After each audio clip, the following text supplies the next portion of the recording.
I never thought a single conversation could unravel years of trust, love, and shared life in just a few words.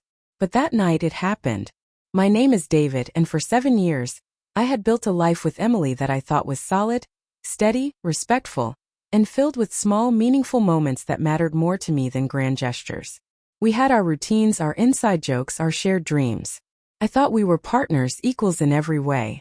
Little did I know, all of it was hanging by a thread I hadn't noticed until the wrong words were spoken in the wrong tone, in the sanctuary of what I believed was our home. It started innocently enough. Emily had invited a few friends over for dinner. Casual, light, normal.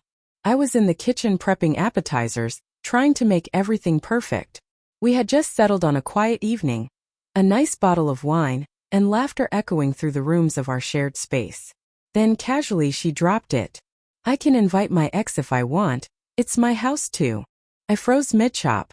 The knife trembled slightly in my hand, not from fear but disbelief. My mind reeled. Did I just hear that correctly? Did she just place a person from our past, someone who had no place in our present, into our home, as if my feelings were irrelevant?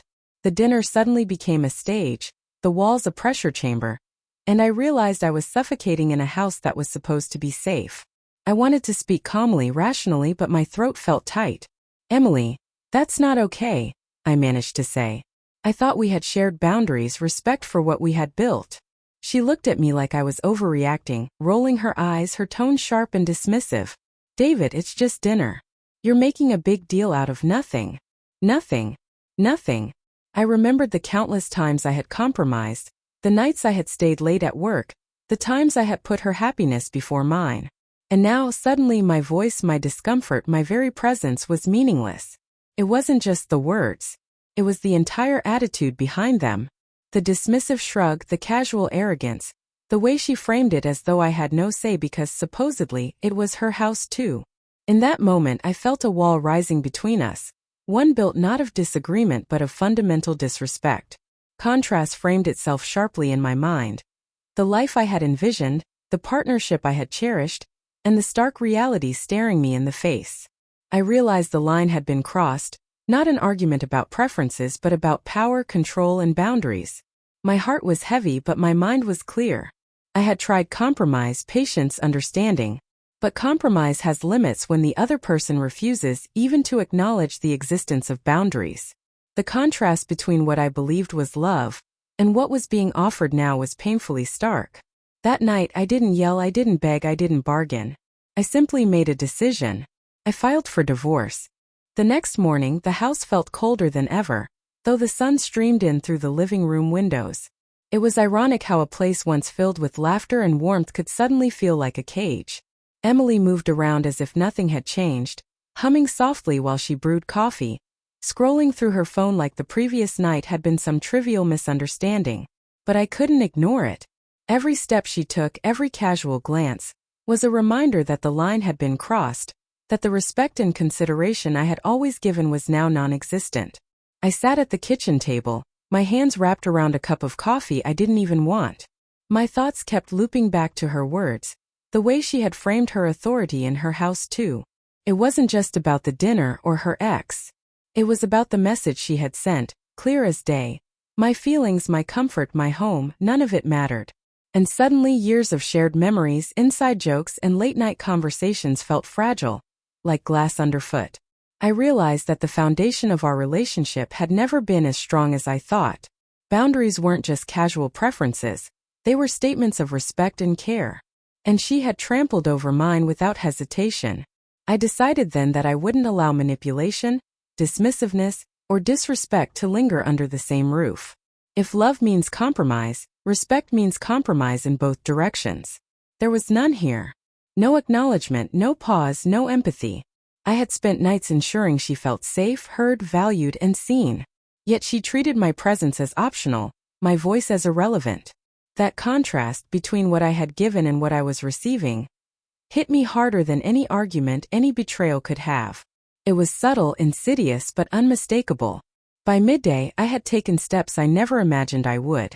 The divorce papers were prepared. My lawyer had everything ready for submission.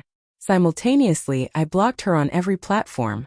No messages, no calls, no digital breadcrumbs leading back to me. It wasn't spite, it was clarity, finality, and self-preservation. It was my way of reclaiming the space, the respect, and the life I had invested in, and refusing to let it be trivialized. I needed to step back, create distance, and ensure that the lessons of this house, our home, were not forgotten. My presence was no longer negotiable.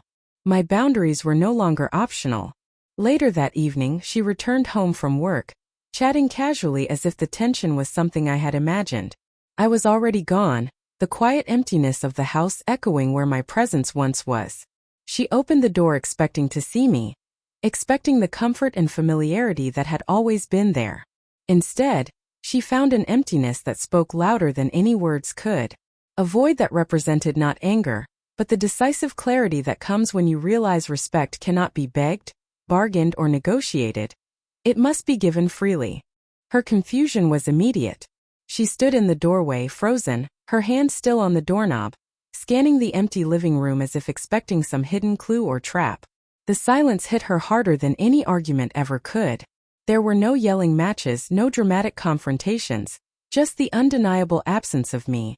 A presence she had taken for granted. The air itself seemed charged, thick with the weight of everything left unsaid, everything ignored, and every boundary she had crossed. It was a quiet confrontation, one that didn't need words to communicate the consequences of her choices. I watched from afar, unseen, letting the scene unfold in its natural rhythm. There was a raw contrast between the life we had shared, the comfort, the familiarity, the laughter, and the stark reality of that very moment. The emotional framing was clear. The years of neglect and dismissal now had a mirror reflecting back, but this time it was unshakable. Emily realized, perhaps for the first time, that respect and love are intertwined, and when one is violated repeatedly, the other cannot survive. This was the lesson she needed, though it came at the cost of the relationship we once had. There was no malice in my absence, only clarity, a firm boundary drawn that could not be crossed or blurred. Later, friends and family reached out. Questions, worries, a flurry of concern for both sides. But the narrative had already shifted. My story was no longer about compromise at the expense of self-respect. It was about reclaiming dignity and enforcing boundaries.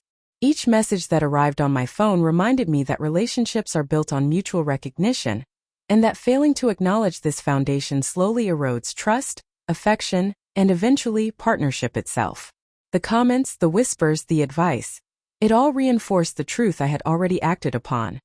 I had chosen clarity over chaos, respect over compromise, and self-worth over acquiescence. In the weeks that followed, the echoes of our shared life began to fade. The house, once alive with our presence, returned to neutrality. I rebuilt routines, reclaimed spaces, and focused on the life I wanted to live, one that included peace, respect, and intentional relationships. The emotional contrast remained with me.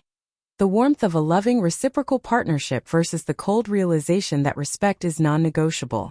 Emily eventually reached out, tentative and regretful, but the boundaries I had set were firm. Words alone could no longer restore what had been dismantled by disregard.